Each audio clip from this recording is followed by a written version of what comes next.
After 7 months of waiting for a hip hop album to truly take me away and become my contender for Rap Album of the Year, I think one has finally arrived.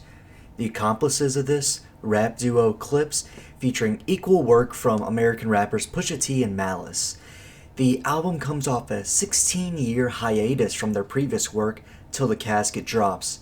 Since then, Malice has been relatively radio silent within the music industry, and Pusha T has consistently moved on to bigger and bigger endeavors every year, including an esteemed collaboration with Kanye West on his song Runaway, a huge rap battle with one of the biggest artists in the world, Drake, and multiple highly acclaimed solo albums. The two rappers moving on to polar opposite directions with their careers led me to be totally surprised when I saw that they had a new album coming out just this year. However, the story behind this album isn't that simple. In 2024, after Kendrick Lamar notoriously took a victory lap against Drake in their own rap beef, Drake filed a defamation lawsuit against Universal Studios for publishing Kendrick Lamar's diss track, Not Like Us, which became a huge radio hit. Because of this, Clipse's own record label demanded they remove Kendrick Lamar from the feature list on the new album that was supposed to be released originally in 2024. This led Pusha T to being forced to reportedly spend 7 figures, or that much money, to get Clipse out of their record deal from Def Jam, or more broadly, Universal. Because of this back and forth that Clipse rightly saw as unjust, and having their album forced to be delayed an entire year over it, they were filled with a new energy that shined through in the album itself. And with this, we have Let God Sort 'Em Out. Precision, while I'm reminiscing, it all hits different, my listen. The birds don't sing, the birds don't sing, they screech and play. As for the album itself, Pusha T and Malice keep up the fast, angrier flow they have been known for through their older albums like Hell Hath No Fury, but instead they throw shade to other artists within the modern rap scene that have done them wrong or they see as morally corrupt. Whether it's Travis Scott for playing both sides within the Kendrick Lamar and Drake feud, Kanye West for his abandonment of his former morals, or even Drake himself for everything that occurred leading up to the album, both Pusha T and Malice showed no mercy on this album. Let God Sort 'Em Out opens up with a chilling title track, The Birds Don't Sing, which features John Legend and Pharrell Williams, who is also the lone executive producer of the entire album, singing a beautiful chorus complementing the rest of the song, which sees both Pusha T and Malice detailing their experience with seeing their mother and fathers pass away.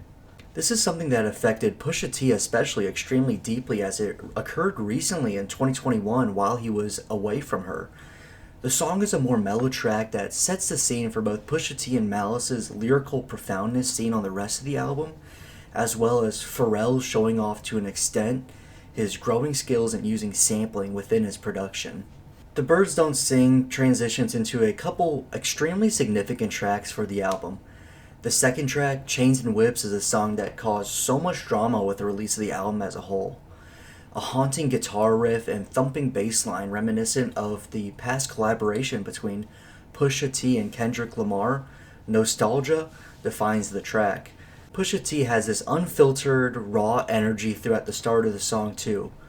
However, it's the ending that has quickly become one of my favorite parts of the entire album.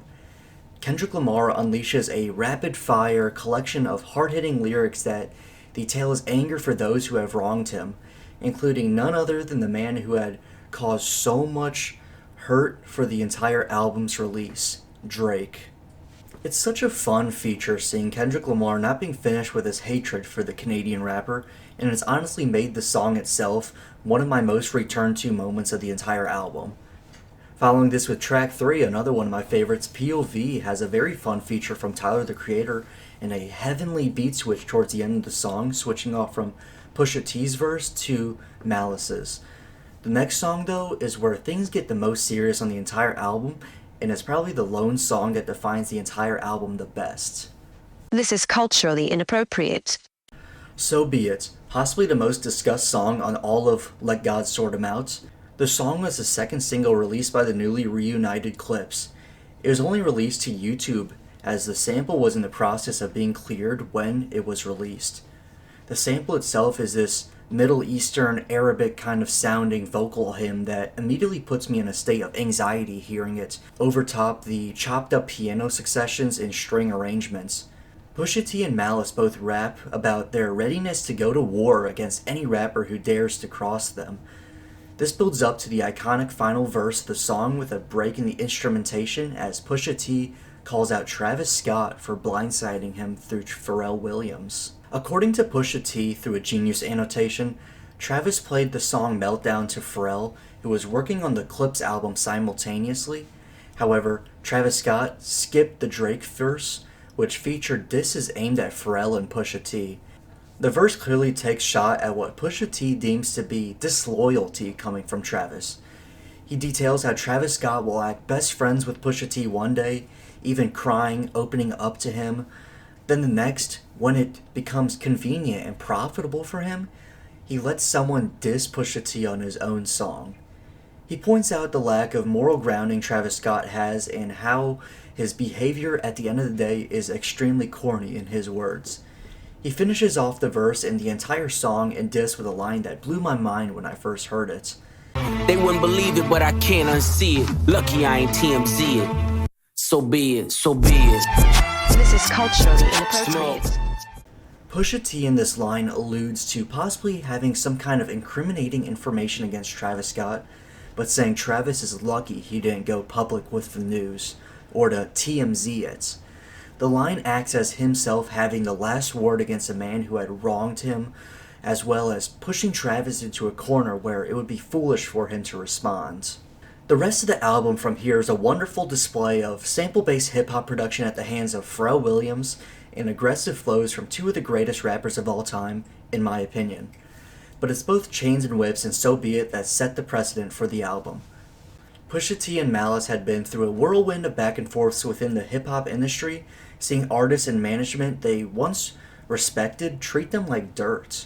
While most artists would fall to the pressure and push back through all of this, Clipse turned that corruption on its head into a new energy the duo had never seen before, not even on their most acclaimed works, and they created one of the best rap albums I've heard in a very long time. I give Let God Sort 'Em Out a strong 8 out of 10. Thank you all for watching, and I'll see you next time.